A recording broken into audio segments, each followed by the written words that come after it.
The world of the Aztecs was ruled by a pantheon of gods. But from that pantheon, one god had long been missing: Quetzalcoatl, the feathered serpent. Legend said he would return one day, a white man with a dark beard, coming from across the water. In 1519, he did. When Hernán Cortés entered the kingdom of the Aztecs, he was taken for a god. The Spanish themselves saw the dazzling white city of Tenochtitlan as heaven. They rode through immaculate streets, laid out with geometric precision.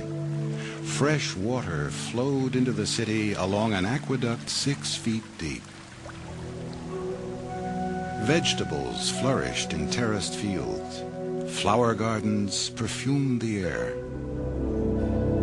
To the hard men from Spain, here was an Eden of leisure and luxury.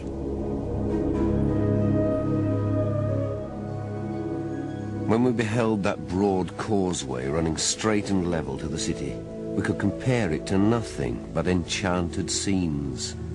Never yet did man see, hear, or dream of anything equal to the spectacle which appeared to our eyes on this day.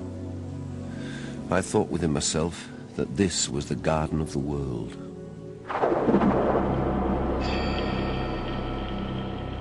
As the Spanish beheld this earthly paradise, they were watched by 10,000 ghosts. Victims of the Aztec priests, their heads severed from their bodies and skewered on poles. Revolted by their hosts, righteous in their cause, Cortés and a few hundred conquistadors set out to conquer the Aztec nation. Reaping the hatred the Aztecs had sown, Cortés found allies among their enemies. He cloaked himself in the mantle of a returning god and the aura of the mounted conquistador, half man, half beast, a creature unknown in the New World. But he placed his trust in his cannons and muskets.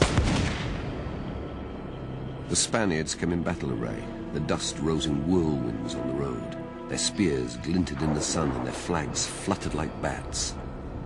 They made a loud clatter as they marched, for their coats of mail and their weapons clashed and rattled.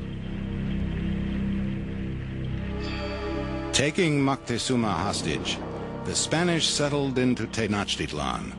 The Aztecs soon discovered that horses were not demigods, nor were conquistadors. Pursued by an army of thousands, the Spanish fled the way they had come, across the causeway, on a retreat they would call the Noche Triste, the sad night.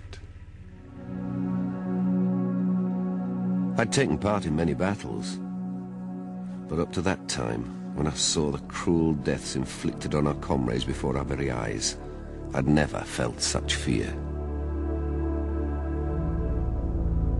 The Aztecs had expelled the false god, but the Spaniards left behind a weapon against which there was no defense.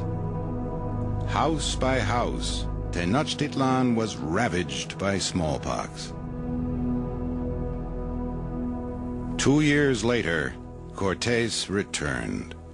Its army weakened, its leader dead, the great capital of the Aztecs fell, and with it, their empire. This nation of warriors who lusted for blood, conquered by a handful of soldiers who killed for gold.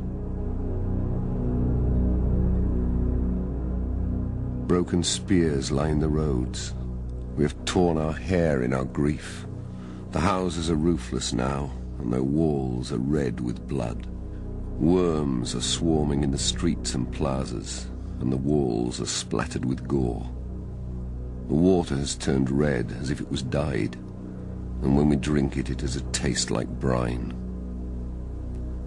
We have pounded our hands in despair against the adobe walls, for our inheritance, our city, is lost and dead. The shields of our warriors were its defense, but they could not save it.